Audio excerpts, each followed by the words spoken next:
5 அந்த டைம்க்குள்ளார அவங்க வந்து அந்த கேட்டை திறந்து உள்ள வாங்கன்னு சொல்லலன்னா போகாது, முடிஞ்சிச்சு. ஓகே. ஆனா யூஸ்வலா கொஞ்சம் ஃப்ரெண்ட்ஸ் ஆயிடலாம், ரொம்ப ஈஸி ஃப்ரெண்ட்ஸ் ஆகுது, பிரசன்ட் ஃப்ரெண்ட்ஸ் ஆயிடலாம். ஸோ பார்க்கணும். ஓகே. படிப்படியாக நம்பிக்கை உண்டாகும். அப்புறம் நாளாக கதவை திறப்பார்கள். கதவை திறந்த மேசேஜ் எல்லாம் ஒண்ணும் இல்லை, நீங்க போய் கொடுக்குறீங்களா பிரசாதம் கேட்பாங்க, இது என்னன்னு கேட்பாங்க, ரைட் இல்லையா? அப்ப என்ன சொல்லணும்?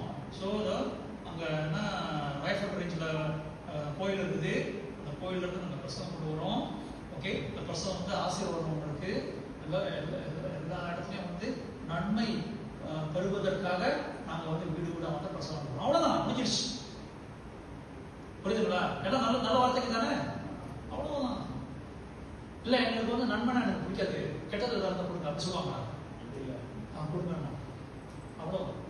2வது வாரம் கொடுங்க, 3வது வாரம் அவங்க கேட்பாங்க, எங்க இருக்குது உங்களுடைய கோயில், அப்படி கேட்பாங்க. அவ்வளவுதான், பேச ஆரம்பிப்பாங்க. ஓகே. அப்புறம் வந்து 3ல இருந்து 5 நீங்க வந்து பார்க்கணும், அவங்க ரொம்ப ஃப்ரெண்ட்லியா இருந்துட்டு வெளியில இருந்து ரொம்ப ஃப்ரெண்ட்லியா இருந்தா உள்ளார வந்து கொஞ்சம் பேசுவாங்க, சில விஷயம் நீங்களே சஜஸ்ட் பண்ணுங்க, உள்ளார பேசுவாங்க. ஓகே.